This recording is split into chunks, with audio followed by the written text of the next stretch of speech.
श्री शिवाय नमस्तुभ्यम। अब सुनिए आज की कथा। देवी पार्वती ने भगवान शिव से पूछा, हे भगवान, आपने जो पहले ये कहा है कि पहले कपर्दी का दर्शन करें, इसका क्या कारण है? लेकिन वह तो आपका सेवक है, स्वामी के बाद ही सेवक का पूजन हो, यह तो सनातन धर्म है। देवी पार्वती का प्रश्न सुनकर भगवान शिव कहने लगे, देवी पार्वती का प्रश्न सुनकर भगवान शिव कहने लगे, देवी, प्रभास क्षेत्र में सोमेश्वर रूप में जो लिंग रूपधारी सदा शिव विराजमान हैं, वे इंद्रियातीत पुरुषों द्वारा चिंतन करने योग्य हैं। उनके वाम भाग में वराह रूपधारी भगवान विष्णु और दक्षिण भाग में प्रजापति ब्रह्मा जी विराजमान हैं। द्वापर की संधि में कलयुग प्राप्त होने पर स्त्री, शूद्र, अन्य पापाचारी मनुष्य, मलेच्छ, ये सब भगवान सोमनाथ का दर्शन करके शीघ्र ही स्वर्गलोक को चले जाते थे।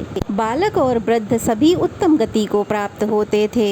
यह देखकर देवराज इंद्र आदि देवता मेरी शरण में आए और हाथ जोड़कर बोले कि भगवान, आपकी कृपा से यह संपूर्ण स्वर्ग मनुष्यों से भर गया है, इसलिए अब हमारे रहने के लिए कोई दूसरा स्थान दीजिए। जिनके लिए भयंकर कुंभी पाक सजाया गया, रौरव तथा सालमली आदि नरकों का निर्माण किया गया, उन्हें स्वर्ग में स्थित देखकर यमराज ने तो अपना व्यापार ही छोड़ दिया है। तब मैंने कहा, देवताओं, मैंने चंद्रमा की भक्ति से संतुष्ट होकर उनसे यह प्रतिज्ञा की है कि प्रभास क्षेत्र में सदा मेरा निवास होगा। मैं अपनी कही हुई किसी भी बात से कभी भी पलट ही नहीं सकता। जो लोग वहाँ मेरा दर्शन करेंगे वो निश्चय ही स्वर्गलोक में जाएंगे। पार्वती, यह सुनकर देवता भय से व्याकुल हो गए और तुम्हें वहाँ खड़ी देखकर हाथ जोड़कर तुमसे बोले, आप ही हमें आश्रय दो। ऐसा कहकर वे तुम्हारी स्तुति करने लगे। देवतागण बोले, हे देवी, आपको नमस्कार है। जगदम्बिनी, आपको नमस्कार है। कमल के समान नेत्र वाली हे देवी, आपको नमस्कार है।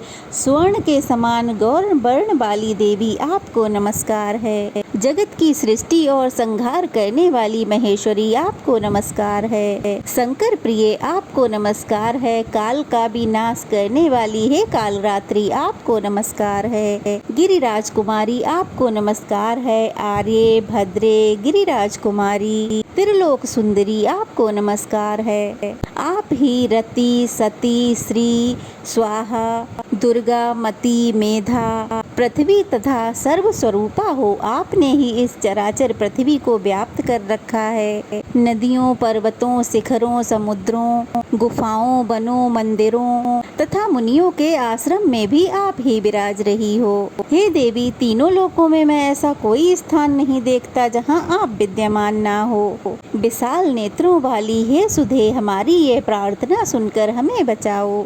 हे देवी, इंद्र आदि देवताओं के इस प्रकार स्तुति करने पर तुम करुणा के वशीभूत होकर हाथ मलने लगी। इससे गजराज के से मुख वाला एक कुमार प्रकट हुआ, जिसकी 4 भुजाएं थीं। तब तुमने देवताओं से कहा कि हे देवगणों, मैंने तुम्हारे हित के लिए इस बालक को उत्पन्न किया है। ये मनुष्यों के समक्ष सभी प्रकार के विघ्न उपस्थित करेगा, जिससे मोहग्रस्त होकर वे सोमनाथ का दर्शन नहीं करेंगे और फिर अपने पापों के कारण घोर नरक में जाएंगे।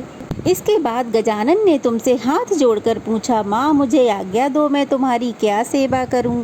तब तुमने कहा, बेटा, तुम प्रभास क्षेत्र में जाओ, जहाँ सोमेश्वर लिंग के रूप में शिवजी सदा विराजते हैं। वहाँ रहकर सोमनाथ की रक्षा करो, जिससे मनुष्यों का उनका दर्शन न होने पाए। तुम्हारे इस आदेश से गजानन वहाँ गए और सदा वहीं रहकर मनुष्यों के सम्मुख विघ्न उत्पन्न करते हैं। जब वे सोमनाथ के समीप किसी पुरुष को आते देखते हैं तो स्त्री, पुरुष, धन, पुत्र, क्षेत्र, धन, धान्य आदि का महान मोह लाकर रख देते हैं और इस प्रकार उसके सामने बड़ा भारी विघ्न डालते हैं, जिससे वे मनुष्य सोमेश्वर लिंग का दर्शन नहीं कर पाते या फिर गलगंड आदि रोग पैदा कर देते हैं, जिससे पीड़ित होकर मनुष्य सोमेश्वर के दर्शन से वंचित रह जाता है। वे गजानन ही लोक पूजित कपर्दी हैं। इसलिए सोमेश्वर की प्राप्ति के लिए प्रतिदिन भक्ति पूर्वक कपर्दी की पूजा करनी चाहिए। उन प्रभास क्षेत्र में स्थित गणेश जी का निम्नांकित स्त्रोत द्वारा पूजन करना चाहिए। महादेवी, मैं कपर्दी का वह विघ्न नाशक स्त्रोत कहता हूँ, तुम भी सावधान होकर सुनो। ओम विघ्नराज को नमस्कार है, कपर्दी को नमस्कार है, अत्यंत भयंकर दाढ़ वाले गणेश जी को नमस्कार है। सोमनाथ की यात्रा को निर्विघ्नता पूर्वक सफल होने के लिए कपर्दी को नमस्कार है। मैं महान गणपति की स्तुति करता हूँ, जो किसी से भी न पराजित होने वाले, जय की वृद्धि करने वाले, 1, 2 तथा 4 दांतों वाले, त्रिनेत्रधारी, हाथ में त्रिशूल रखने वाले, लाल नेत्र वाले, बरदायक, शंखुकर्ण, अजय, प्रचंड, दंडनायक, लौह दंडधारी, मुख से हविष्य ग्रहण करने वाले, भविष्य के प्रेमी हैं तथा पूजित न होने पर मनुष्यों के कार्य में विघ्न डालते हैं, उन पार्वती नंदन को मैं नमस्कार करता हूँ, जिनके गंड स्थल से मद की धारा बहती है, नेत्र भयंकर हैं और मुख हाथी के समान है, जिनकी कांति सदा एक सी रहती है,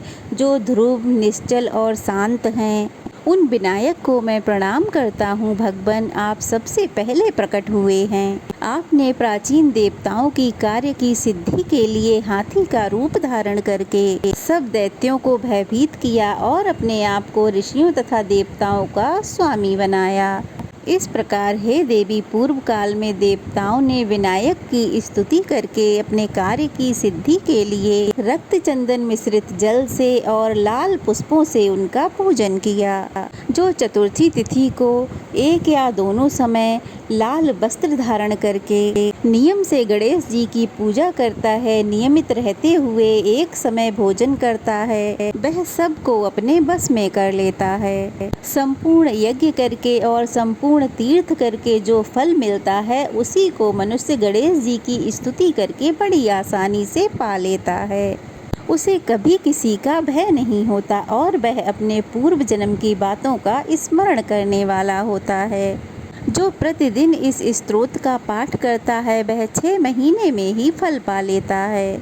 वर्ष भर में उसे सिद्धि प्राप्त हो जाती है और फिर भगवान सोमनाथ कृपा पूर्वक उसे दर्शन देते हैं। जय भोलेनाथ। आज का महात्म्य यहीं समाप्त हुआ। कथा कैसी लगी कमेंट बॉक्स में ज़रूर बताइएगा।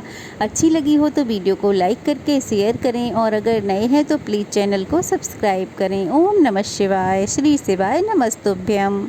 भगवान भोलेनाथ की कृपा सदा आप सबके परिवार पर यूं ही बनी रहे।